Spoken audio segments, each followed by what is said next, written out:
The morning I legally sold my own son's house, I was drinking burnt coffee in a Holiday Inn parking lot, waiting for him to leave for work. By 2:30 p.m., he was homeless and furious. The date. The morning I sold my son's house, I made coffee first. Not because I was calm, not because I had made peace with what I was about to do. I made coffee because 63 years of living had taught me that the most devastating decisions a man will ever make should never be made on an empty stomach or a foggy mind. I needed to be sharp. I needed to be absolutely, surgically certain. So I stood in the parking lot of a Holiday Inn Express in Tulsa, Oklahoma, wearing the same clothes I'd had on for 3 days, holding a paper cup of burnt hotel coffee, watching the sun crawl up over the flat edge of the world, and I called my lawyer. "Gerald," I said when he picked up, "are we still good?" A pause, then, "Walter, the paperwork is signed. The buyer is ready. The moment Marcus leaves for work, we move." I hung up, finished my coffee, and waited. My name is Walter Dean. I am 63 years old. I spent 31 of those years building a plumbing and HVAC company from a single rusted van and a maxed-out credit card into a business that employed 42 people and generated just over $4 million annually. I mention this not to boast, but because it matters to what comes next.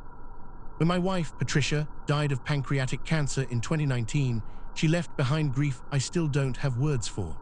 She also left behind a house we'd shared for 27 years, a modest retirement account, and our son, Marcus, 34 years old, charming, broad-shouldered, with his mother's eyes and my stubbornness, and a talent for making you feel like the most important person in the room when he wanted something from you.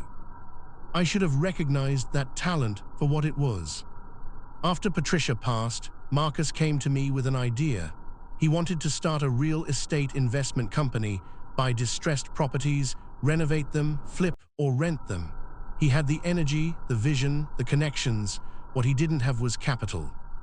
What I had was $120,000 in liquid savings, the proceeds from selling the company I'd built with my own 2 hands. "I'll give you a stake, Dad," he said. 50%, you're a partner, everything we build together.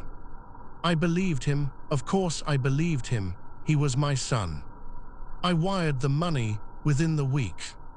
For the first year, Marcus sent me updates, spreadsheets, photos of properties mid-renovation, invoices. He even bought a 4-bedroom house in a good neighborhood in Tulsa, his primary office, he called it, using a combination of my capital and a bank loan.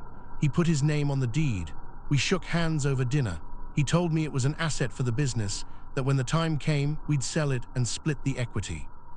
I moved into a smaller place, a rental, living off Social Security and a modest pension, trusting that the partnership was working, that my money was growing. Then the spreadsheets stopped. When I asked about them, Marcus got defensive. "Busy," he said. "Things were complicated. The market had shifted. I didn't push hard enough. I told myself he was stressed, that I should give him space. I was his father.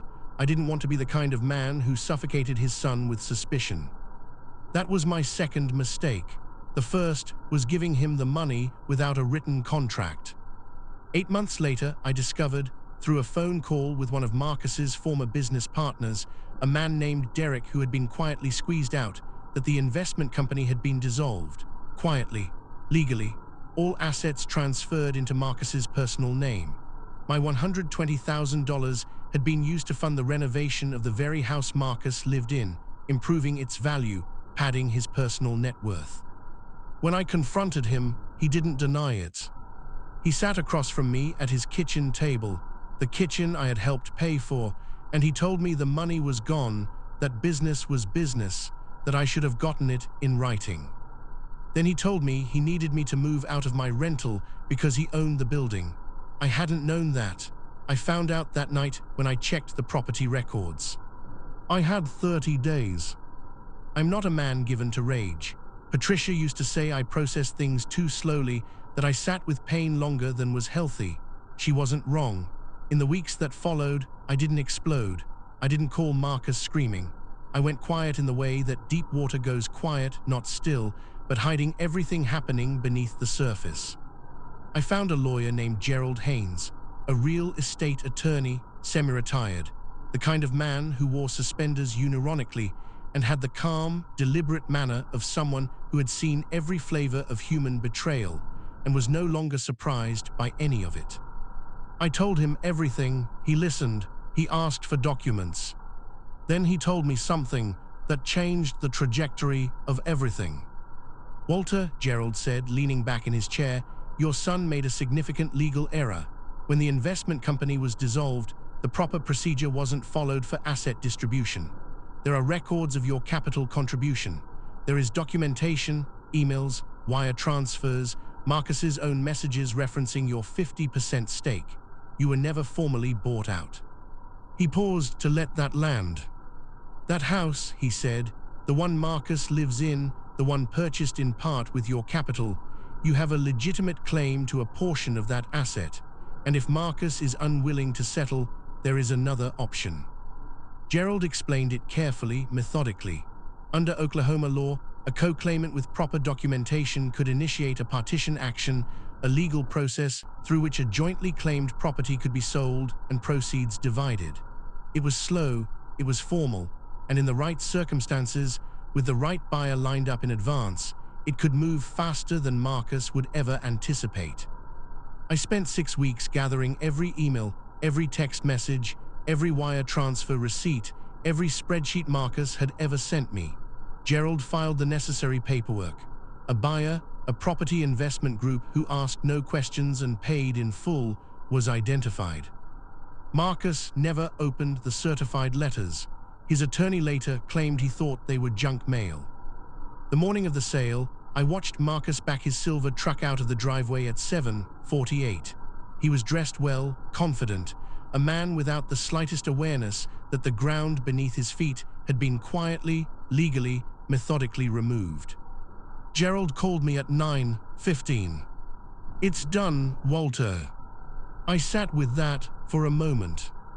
Marcus found out at 2:30 in the afternoon when he returned home and found a notice on the door and a property management company's lockbox on the handle. He called me 17 times between 2:30 and 4:00. I answered on the 18th. He was furious. He used words I won't repeat here. He called it theft. He called it a betrayal. He said I had destroyed him. I let him finish. Then I said very quietly, "Marcus, I didn't steal from you. I recovered what was mine. There's a difference. Your mother would have wanted you to know that difference." I hung up. After legal fees and the partition proceedings, I recovered $74,000, not the full $120,000, not everything I lost, not the years I spent trusting a man I raised. Gerald told me I was lucky to get that much. I suppose he's right. I used $40,000 to buy a small house outright in a town an hour outside Tulsa, a quiet place with a garden Patricia would have liked. The rest sits in an account I do not touch lightly. Marcus and I do not speak. I leave the door open, not because I have forgotten what he did, but because I am his father, and that is a door only he can choose to walk through. I will not chase him. I will not beg, but I will not close it either. People ask me if I feel guilty, if I regret it. I think about that paper cup of bad coffee in the Holiday Inn parking lot, the flat Tulsa sunrise, the 31 years of work that built something real, Patricia's eyes in a face that learned to lie. And I think, no. I think a man is allowed, at 63, with mud on his boots and grief still fresh in his chest, to stand up straight and say, "I built this, you do not get to take it from me. Not even if I love you. Especially if I love you."